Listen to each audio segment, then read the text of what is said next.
On February 14th, presidential candidate Bernie Sanders visited Durham. After winning the New Hampshire primary, Sanders spent time campaigning around North Carolina, a key Super Tuesday state. Our Sir John Chalakovich and Ford Bulls have more. After a strong start in the Democratic primaries, Sanders has started a tour of the South, including North Carolina, which is considered a battleground state.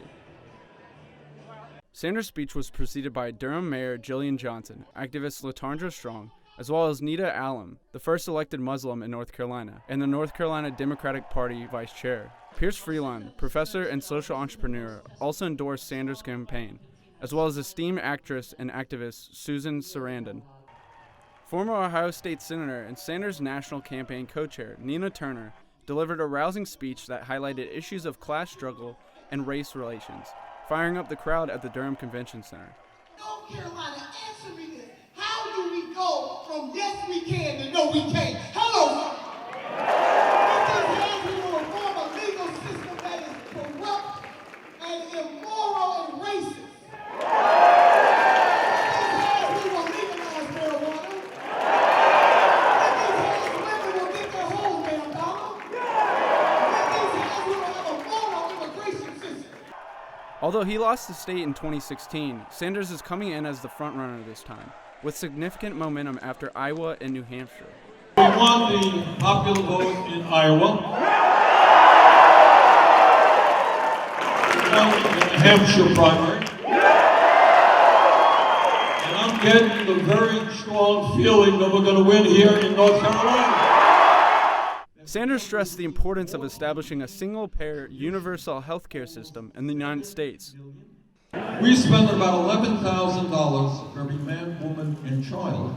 And yet, despite that huge expenditure, 87 million Americans are either uninsured or underinsured. We have 30,000 people who die each year because they don't get to a doctor on time. We pay by far the highest prices in the world for prescription drugs. And unbelievably, some 500,000 people go bankrupt every year. You know why they go bankrupt?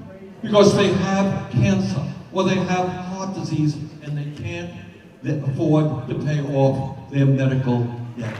And the function of a rational and humane healthcare system is to guarantee healthcare to all, not to make $100 billion in profit last year for the insurance companies and the drug companies. At this point in time, Bernie Sanders is narrowly leading the polls in North Carolina, ahead of Joe Biden, who has strong support in the South despite underperforming in the rest of the country thus far. We asked Sanders supporters who the biggest threat to his nomination might be. Bloomberg. Yeah. What are your thoughts on Bloomberg? It's just, he's got so much money, he can just keep rolling.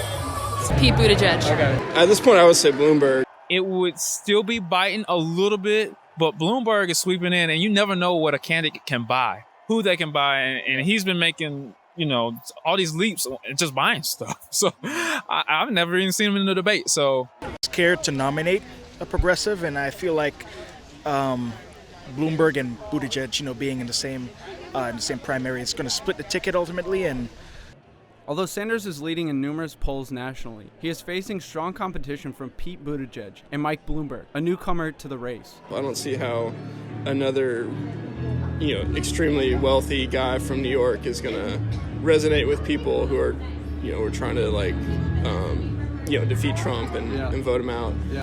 I think that's very interesting that you think that you're going to represent the middle class when you're not. So I think that that's hypocritical in a lot of ways.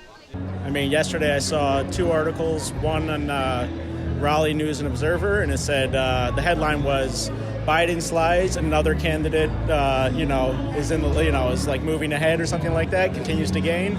And then there was an article in the Huff Post, and it was talking about Bloomberg supporting the redlining and so forth. And I lived in New York City for 10 out of 12 years of his mayorship, so I don't have good thoughts about Mayor Mike. Sanders encouraged all the visitors to cast their ballots at a one-stop early voting center right after the rally.